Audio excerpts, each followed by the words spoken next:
El tema de hoy son las funciones de la fascia. Aquí la expansión de los nervios, los vasos linfáticos y el intercambio metabólico y la relación con el metabolismo del agua, la función nutritiva y en relación a la sangre y la linfa va a tener que ver con las funciones de la fascia. También nos ayuda con protección y revestimiento, en la formación de compartimientos corporales, ayuda en el proceso de curación de heridas por la producción de colágeno, mantiene el bombeo circulatorio de la sangre y de la linfa, ayuda a los procesos bioquímicos del cuerpo a través de actividades del líquido intersticial y ayuda a la preservación de la temperatura corporal. Dentro de la protección, el sistema facial es una forma completa e ininterrumpida de una red protectora del cuerpo. Va a proteger a cada uno de los componentes corporales de manera individual y también como actúa o también de forma global. Por su resistencia va a permitir una integridad anatómica de diferentes segmentos corporales y conservar una forma más conveniente. Y la fascia pues va a ajustar las tensiones en respuesta a las necesidades funcionales del organismo y a cada proceso de adaptabilidad. La fascia va a constituir la primera barrera protectora contra las variaciones de tensión en la respuesta de impactos mecánicos de forma interna o externa, ya que los puede absorber y de esta forma preserva la integridad de la estructura que envuelve y que protege. Actúa también como amortiguador y como un sistema de dispersión del impacto. La elasticidad del sistema facial va a disminuir gradualmente con la edad, lo que se refleja con una menor capacidad protectora. El sistema facial va a actuar principalmente contra tensiones excesivas y otros impulsos mecánicos que puedan agredir al cuerpo de manera súbita. Y en el proceso de protección del sistema facial, pues puede cambiar la densidad de acuerdo a los requerimientos mecánicos que necesite. Dentro de la absorción de impactos y amortiguación de las presiones, el sistema facial va a ser capaz de amortiguar esta onda y de absorber el impacto, atenuando la intensidad y preservando la integridad física del cuerpo. Entre las principales funciones a nivel superficial va a ser el soporte y la definición de la grasa, del tronco, de las extremidades y el sostén de la piel respecto a los tejidos subyacentes. La grasa controlada por el sistema facial va a formar una especie de almohadillas de protección con una espesor variable dependiendo de cada región y por lo tanto los golpes que son recibidos en el glúteo pues van a ser menos dolorosos que los que recibimos en la parte anterior de la tibia o en el abdomen donde no existe esa protección ósea como la que existe en el tórax. Y la grasa pues va a proteger a los órganos de la cavidad abdominal con el fin de permitir un desarrollo funcional normal. El sistema muscular va a permitir que las tensiones innecesarias sean absorbidas por la fascia, evitando así la rotura del músculo, de alguno de los componentes o de cualquier otro órgano que protege. La función amortiguadora del sistema facial se debe principalmente a las propiedades de los proteoglucanos que se convierten en amortiguadores de impacto y que actúan como lubricantes frente a solicitudes mecánicas de manera intensa o repetida. Esta pues va a tener la capacidad de transformarse en sustancias visoelásticas. Dentro de la formación de los compartimientos corporales, el sistema facial nos va a ayudar a facilitar la formación de grupos funcionales y nos permite o va a permitir a un músculo unirse en acción con otros diferentes o ejecutar movimientos incluso a veces de forma opuesta.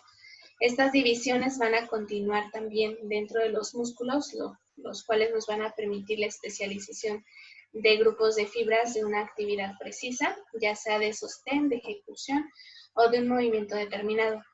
Las divisiones van a permitir la independencia de acción entre los músculos y los órganos con respecto a las estructuras adyacentes y constituyendo planos de movimiento.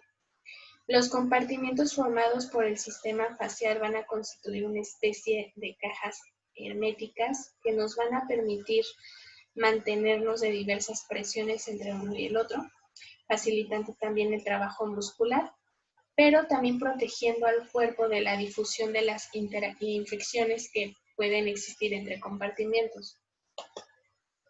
Dentro de la determinación de la forma de los músculos y el mantenimiento de la masa muscular en una posición funcional óptima, esta propiedad pues, nos va a permitir incrementar la eficacia mecánica de los movimientos. Va a depender de la distribución de las fibras. El sistema facial puede restringir la amplitud del movimiento en cualquier nivel o puede incrementar la fuerza muscular. De esta forma protegen un segmento determinado que va a ayudar a facilitar un movimiento en particular, logrando una solidez, una eficacia y una fuerza y resistencia. Dentro de la suspensión, el sistema facial nos va a mantener una cohesión interna y externa de cada estructura corporal, permitiéndonos una fijación, pero por otro lado permitiéndonos cierto grado de movilidad. Esta movilidad pues es indispensable para un proceso de adaptación ante diferentes obstáculos. La importancia de la suspensión va a variar de una región corporal a otra. El espesor y la densidad del colágeno también pueden cambiar, no solo en la zona, sino también la edad de la persona, siendo más denso igual en personas mayores y en consecuencia la elasticidad de la fascia puede verse disminuida. Dentro del sostén, la fascia va a constituir el motor principal de estabilidad de las articulaciones, coordinado por la mecánica miofacial. Aquí asegura la coherencia y el buen funcionamiento fisiológico de los órganos internos. Dentro del soporte, asegura la coherencia y el buen funcionamiento fisiológico de los órganos internos. Estas estructuras pues están constituidas por parte de las fascias a fin de mantener una forma anatómica y a través de este sistema facial se puede producir la interdependencia entre los sistemas tanto nervioso, vascular y miofacial. Dentro del soporte del equilibrio postural se considera que el desequilibrio del sistema facial va a influir considerablemente en la formación de compensaciones posturales, compensaciones que con el tiempo crean hábitos inadecuados, llevando a la aparición de diferentes patologías. Entonces, muchas veces por la forma en que caminamos, nos paramos, nos sentamos, nos acostamos o realizamos cualquier actividad, crean compensaciones que a la larga pues crean o aparecen diferentes patologías que no sabemos ni por qué surgieron, ya que no tuvimos algún accidente o algún mecanismo de lesión, solamente aparecieron, pero pues es debido a esta postura que nosotros vamos manejando. Dentro de la nutrición del tejido, el sistema facial superficial va a participar en el proceso de sudación, ayudando a la conservación de nuestra temperatura corporal, y en él pues nace una gran parte de capilares que cumplen con esta función nutricional. Dentro de la ayuda de la curación de heridas o la producción de colágeno, este proceso pues se va a realizar mediante el tejido de granulación, lo cual nos va a provocar esa cicatrización y recuperación de cualquier lesión. Dentro de la coordinación hemodinámica, pues es esa coordinación hacia el buen funcionamiento de todos los aparatos y sistemas del organismo. La comunicación de cambios pues va a ser capaz de transmitir los impulsos tanto mecánicos para comunicar los cambios relacionados con la patología y también el proceso de curación. Se puede concluir aquí que un funcionamiento correcto del sistema facial va a significar una garantía para el buen estado funcional del cuerpo y por lo tanto pues una buena salud. Dentro del tejido conectivo, el tejido conectivo pues se va a incluir en una gran variedad de tejidos responsables que nos ayudan a facilitar al cuerpo la elasticidad, la fuerza, la densidad, la nutrición, la defensa y otras propiedades definidas dentro de distintos modos, dependiendo del enfoque del análisis corporal que vayamos a realizar. El tejido conectivo pues es uno de los 4 tejidos que componen el cuerpo humano y que constituye el 16% del peso corporal y el 23% de agua en el cuerpo. Este se encarga de proporcionar a nuestro cuerpo la fuerza tensil, la elasticidad, la densidad, o nos ayuda a formar parte del sistema de defensa no inmunológico, así como también nos ayuda a facilitar los movimientos formando palancas y evitando el exceso de fricciones, presiones e impactos entre los segmentos móviles. Aquí el principal es en la reparación de heridas, en los espacios dejados por células muertas, en los tejidos que no se regeneran. Entonces aquí pues va va a involucrarse. Y desde un enfoque estructural podemos definir a este tejido conectivo como un material compuesto por proteínas insolubles, principalmente colágeno y elastina, que están sumergidas en una sustancia gelatinosa fundamental. Dentro de la clasificación, pues encontramos el tejido conectivo específico, ya sea adiposo o reticular, y el tejido conectivo esquelético, ya sea el hueso o sea el cartílago. Dentro de los componentes encontramos las células, ya sean fibroblastos, macrófagos o mastocitos. Los fibroblastos pues son los verdaderos constructores del cuerpo humano y la principal responsabilidad pues es la formación de este tejido conectivo. Aquí en esta imagen pues podemos observar esos fibroblastos en la piel de un feto.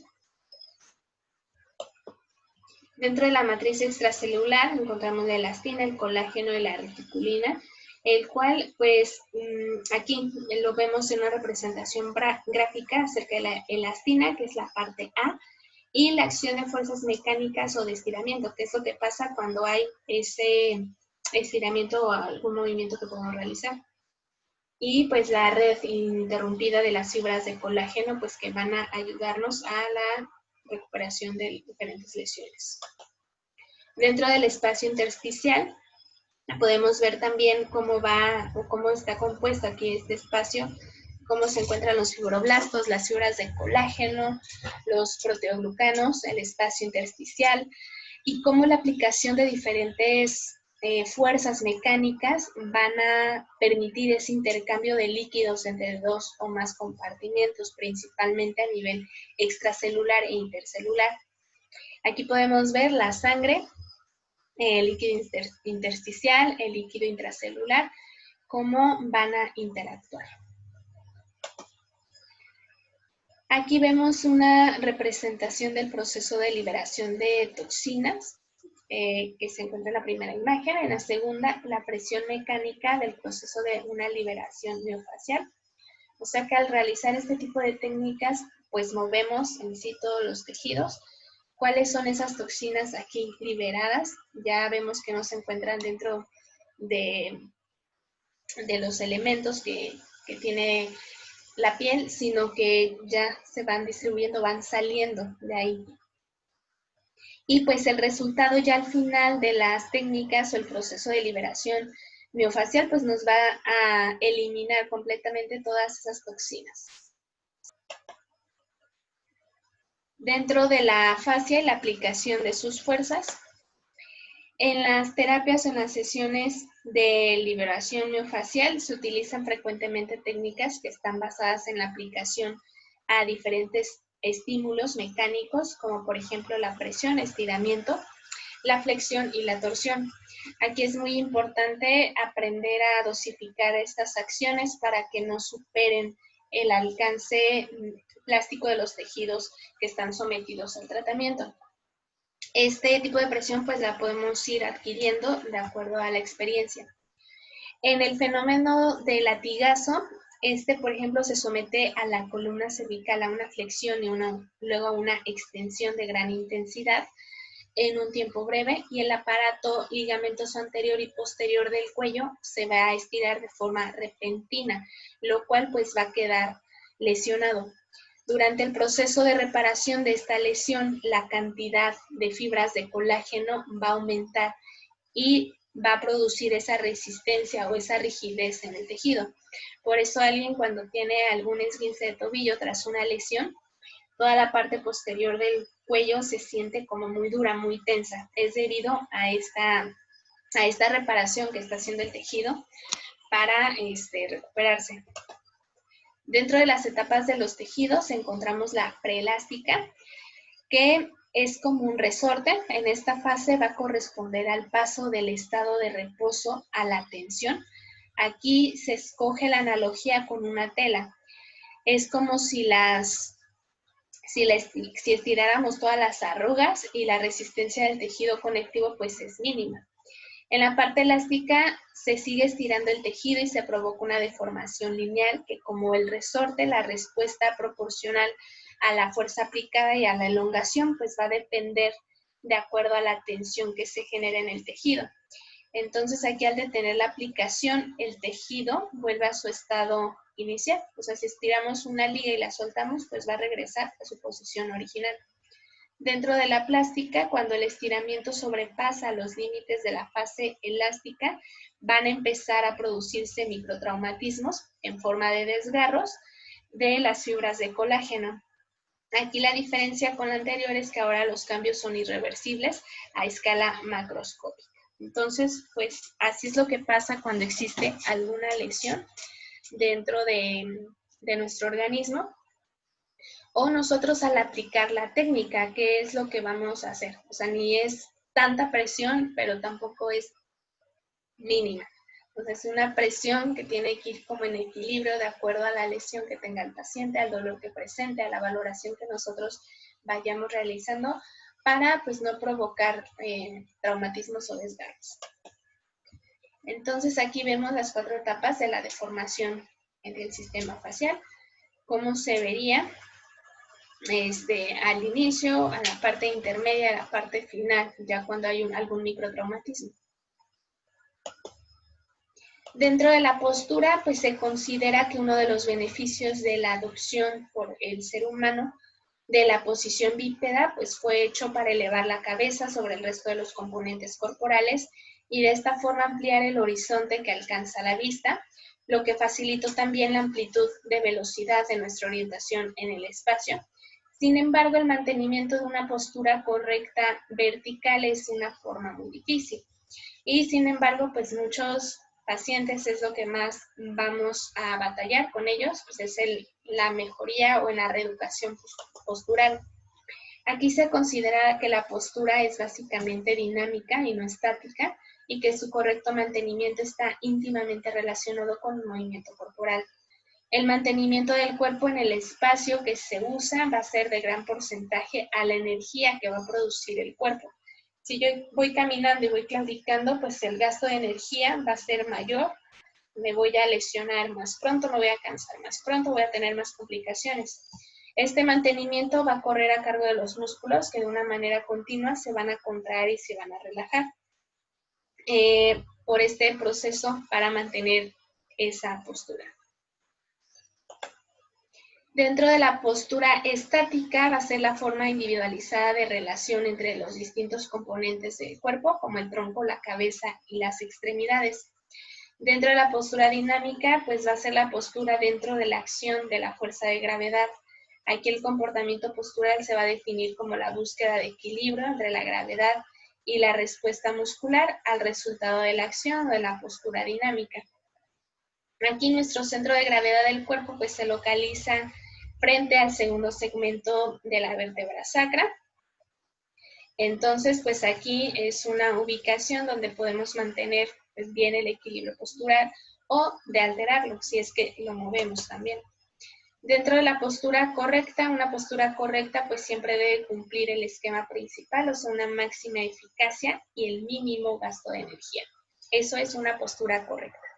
El mantenimiento de la postura va a depender de 3 sistemas de control sensorial, o sea, el sistema visual, el sistema somático sensitivo y el de las extremidades inferiores, las cuales pues, nos van a dar este impulso, así como el aparato vestibular, ya que mientras un ojo se mueve libremente dentro de la cavidad ocular en función de las contracciones musculares, el aparato vestibular que se encuentra separado de la cubierta ósea no puede comunicarse directamente con el ojo a través de un contacto mecánico.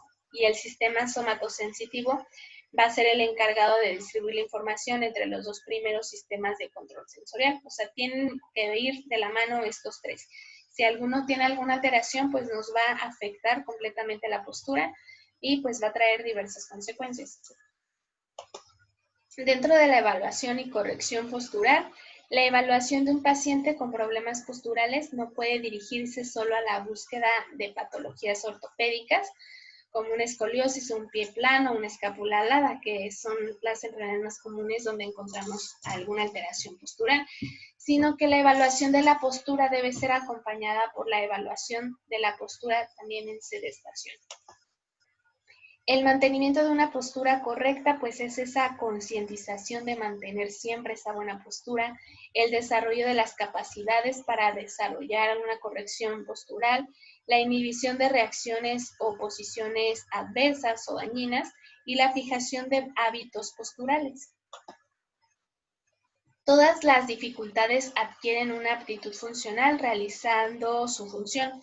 Si la función queda a cargo de un agente sustituto, en su naturaleza no se produce ninguna de las adaptaciones necesarias, sino que se deforma para adaptarse a los arreglos artificiales y no a los arreglos naturales. Entonces, si yo tengo alguna alteración postural, pero no la mejoro o no hago nada para cambiarlo, pues la fascia lo que va a hacer es deformarse y pues pueden desencadenar alguna otra alteración, no tanto porque el organismo no quiso acomodarse, sino que no hubo esos arreglos o no hicimos mucho por mejorar esa postura. La interacción de las diferentes respuestas del organismo frente a los cambios posturales del movimiento, tanto de un orden físico como emocional, pues va a depender del cuerpo, va a depender de la percepción del mismo y de la emoción. Dentro de los traumatismos del sistema facial, las lesiones aquí del sistema facial son frecuentes. Numerosas veces nos lesionamos sin darnos cuenta de ello. El traumatismo no solamente va a ser un golpe, una caída, un accidente automovilístico, sino que una postura inadecuada de cualquiera de las actividades de la vida diaria también puede significar un traumatismo a nivel del sistema facial. Una posición inapropiada y de manera repetida o mantenida por un periodo de tiempo muy largo va a crear hábitos de comportamiento postural que van a cambiar gradualmente nuestro patrón de movimiento. Dentro del modelo facial del cuerpo y de la acción de la gravedad al enfocar la integración corporal hacia el sistema facial no se puede pasar por alto que desde el hecho de la concepción hasta la muerte nos acompaña esta gravedad que crea gran influencia física más importante en nuestra vida. El cuerpo humano pues se va a adaptar a diferentes comportamientos frente a la acción también de la fuerza gravitatoria y pues solamente tenemos un camino para defendernos con eficacia de la dañina acción de la fuerza de gravedad o la verticalidad. Entonces también tiene que ver la fuerza de gravedad para poder conservar una buena postura. Dentro del fenómeno de compensación, aquí los procesos compensadores no son extraños, siempre los hemos visto en el cuerpo y se producen cuando un segmento ayuda o sustituye la labor de otro que se encuentra temporalmente o definitivamente deshabilitado. Aquí las compensaciones mecánicas se dividen en dos grupos, que son compensaciones externas e internas. A través de la compensación externa, que ya es una que está programada, o a través de la compensación interna, o sea, automáticamente realizada por el cuerpo. La externa sería si necesito algún bastón, alguna órtesis para mejorar mi movimiento. Y la interna, pues que el paciente empiece a claudicar o utilizar más un miembro que otro. Dentro de las compensaciones espontáneas son adecuadas frente a un estado de emergencia, cuando este comportamiento significa para el cuerpo ser o no ser. Sin embargo, no deberían mantenerse durante un tiempo prolongado. O sea, tras un mecanismo de lesión, pues voy a caminar en un principio claudicando, pero tengo que caminar después bien para que no deje ninguna secuela. Si hay una presencia de una herida en la cara plantar del dedo gordo del pie, será imposible realizar la marcha de una manera normal, o sea, apoyando el peso corporal sobre el dedo gordo en esta última fase de apoyo antes de pasar a la oscilación. Entonces aquí lo que pasaría pues sería que voy a claudicar y voy a cambiar toda mi postura al caminar. Igual a medida en que el proceso de dolor y defensa se mantiene durante un tiempo prolongado, se inicia un proceso de fijación de los nuevos patrones de movimiento. Con el tiempo, este comportamiento se vuelve un hábito. Si yo tengo una lesión y adopté una forma de caminar y veo que esta ya no me molesta a la lesión que tengo y puedo seguir realizando mis actividades normales, lo que hace el cuerpo pues ya es fijar o es registrar este nuevo movimiento. ya pierde cómo se hacía el movimiento adecuadamente y empieza a hacer ese. Entonces, por lo general, este proceso va a producir un acortamiento de todas las estructuras que quedan a desuso o a un uso limitado por esta acción de protección que le estamos dando a nuestro cuerpo. Esta compensación va a producir con el tiempo retracciones o desviaciones que ya van a ser de forma permanente. Las sobrecargas mantenidas durante un largo tiempo y convertidas en hábitos pueden ser consecuencia de producir ciertos daños y lugar de aparición de patologías a través de prolongadas tensiones que alteran los sitios más vulnerables. O sea que una tracción prolongada a una secuela de la tensión muscular va a facilitar la creación de microtraumatismos que se acumulan y se convierten en patologías. Por ejemplo, en la parte A vemos una tendinitis. Si esta la tratamos adecuadamente o es una tendinitis se recupera de manera rápida, entonces pues como que la secuelita que va a dejar va a ser pequeña o va a ser mínima o no va a ser nada. Pero por ejemplo cuando ya es una tenosinovitis ya va a dejar un poquito más de secuela, un poquito más de lesión, y si no se trata adecuadamente pues ya después puede provocar hasta una condromalacia y pues ya es más difícil tanto el tratamiento como este tipo de lesión. El cuerpo sometido a un estrés mecánico o emocional prolongado va a crear sus propios sistemas de escape a través de diversos tipos de compensaciones. Sin embargo, estas soluciones solo dan un resultado positivo de forma temporal, creando al mismo tiempo otras compensaciones. Con el tiempo, las posibilidades de nuevas compensaciones se agotan y el cuerpo se encuentra ya sin salida, entrando en un círculo vicioso de defensa, inflamación, dolor y una progresiva e irreversible disfunción. Igual si el paciente se lesionó el tobillo y empezó a tomar una postura diferente para evitar que le doliera tanto el tobillo, ya cuando quiera regresar a caminar normal se va a dar cuenta que le duele la rodilla al caminar de esa forma.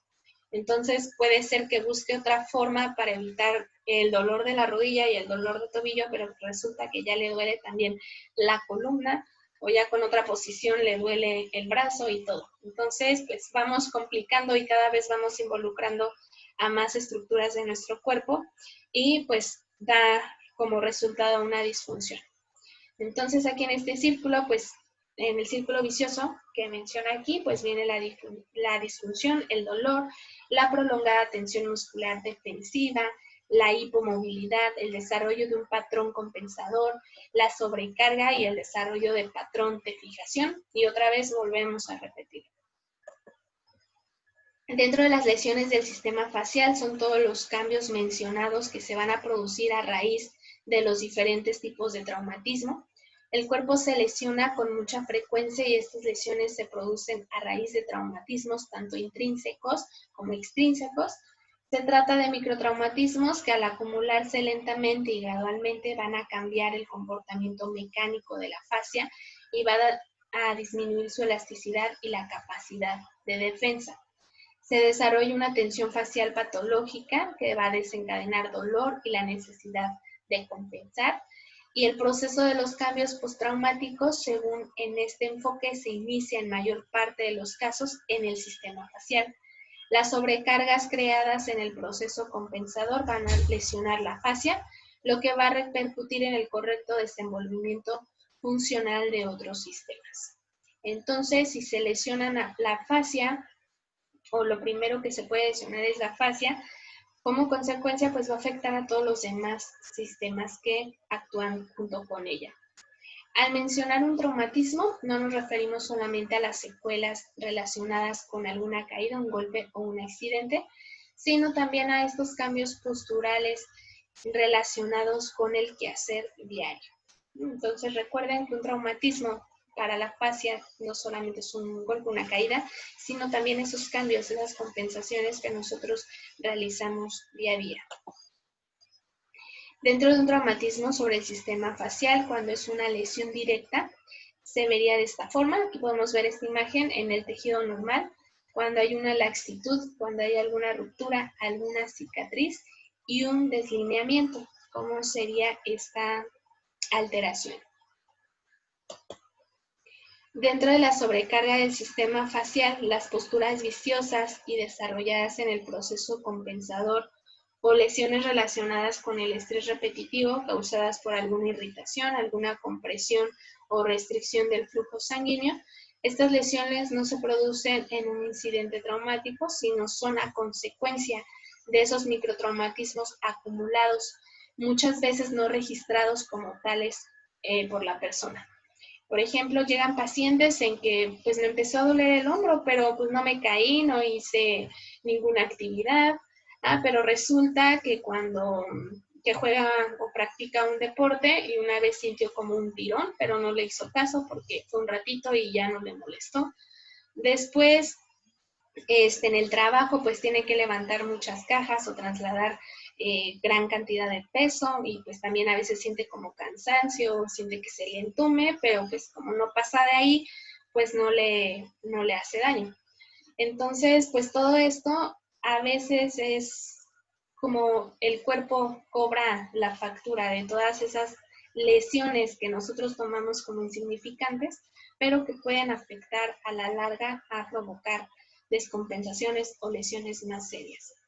Igual, pues la inmovilidad prolongada por una enfermedad crónica, pues también va a provocar alguna alteración de la estructura facial. Dentro de las distorsiones faciales encontramos las bandas o puntos gatillo. Esta banda facial distorsionada se va a tratar de bandas de la red facial organizadas o a lo largo de las líneas de tensión y se caracterizan por sensaciones dolorosas y de quemazón. Los puntos gatillo herniados son protusiones anormales de un tejido a través del plano facial. Estos rara vez se observan en las extremidades. Estas se perciben como canicas esponjosas del tamaño de una almendra o más pequeñas.